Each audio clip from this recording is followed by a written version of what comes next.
Good morning, students. I hope you all are safe. And after a long break, it's time to start again. In last classes, we discussed about sources of energy. There are two type of sources, that is conventional sources of energy and non-conventional sources of energy. Conventional sources are the traditional sources, means that we are using from old time, ancient time, like wood, coal, petrol, natural gases. These are the conventional sources of energy, or they are also called non-renewable sources of energy, as they are exhaust at once. When we use, they get exhausted. And another is non-conventional sources of energy, that is, we can say it, the latest sources of energy like solar energy, wind energy, which we can use again and again and does not exhaust, so they are also called renewable sources of energy. So now we discussed about conventional sources of energy like fossil fuels, coal, petrol and natural gases. Here you can see in the picture the pie chart, which is showing the major sources of energy for a requirement in India. The red part is showing the coal. Here you can see in the pie chart that coal is the major source of energy in India, as it is very cheap, easily available and generate very high energy.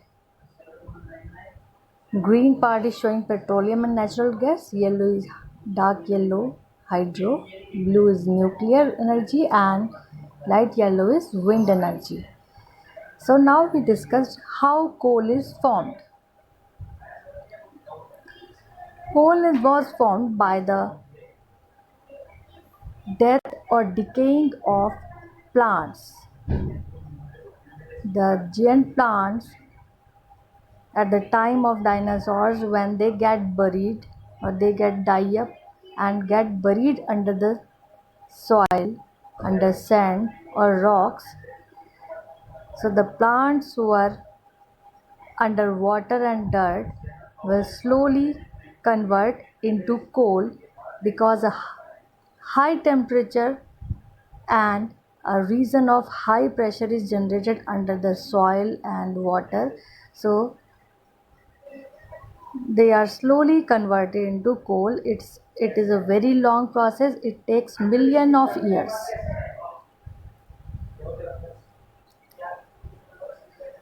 As coal is a very good source of energy, but at the same time it has a great disadvantage, that it creates smoke and pollute the environment. So we have to find alternate sources of energy. Next is petrol and natural gases. These are formed. Petroleum is basically formed by the decomposition of diatoms, which are deep under the ground. Diatoms are the very small plants which is look like needle like structure. When they decomposed, when they die up, the small plants, the small animals, when die up, they lie under the surface of the sea floor, surface of the sea. As they fell under at the surface of the sea, slowly after some time, a layer of sand, a layer of slits, water, rocks cover all the plants and creatures, and it creates an enormous amount of heat and pressure, which turn them into oil and gases.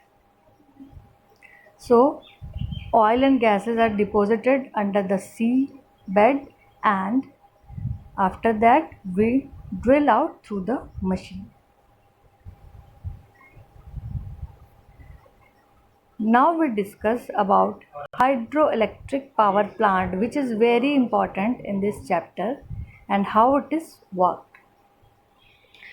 Hydro means water, electric means electricity. The energy of water is used to generate electricity is called a hydropower plant. Here you can see in the diagram that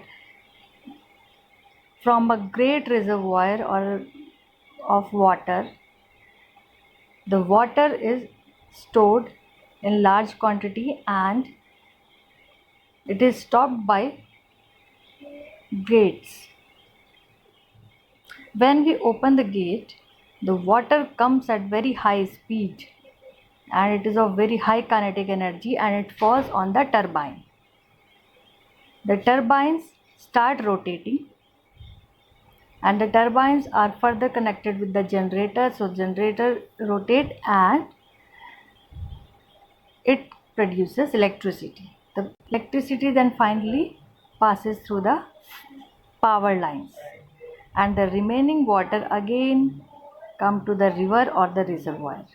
So in this way a hydroelectric power plant work. So here I am using the kinetic energy of the water and rotating the turbine. Now next is thermal power plant. Thermal means heat.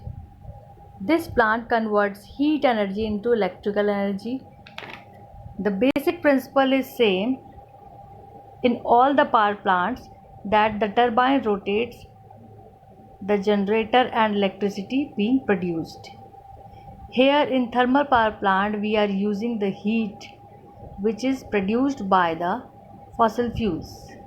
So in this plant a large amount of fossil fuel is burned out, which creates large amount of heat in this boiler.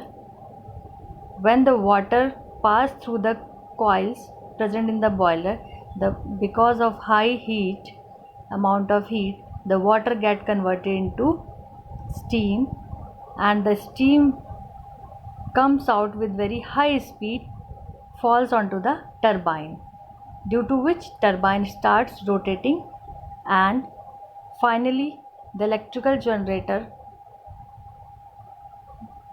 start working and they produce electricity which is finally passed through the power lines. So in this plant we are using heat to rotate the turbines and the remaining water goes to the condenser, cool down and again it pass through the coil, converted into steam, rotate. So in this way the thermal power plant works.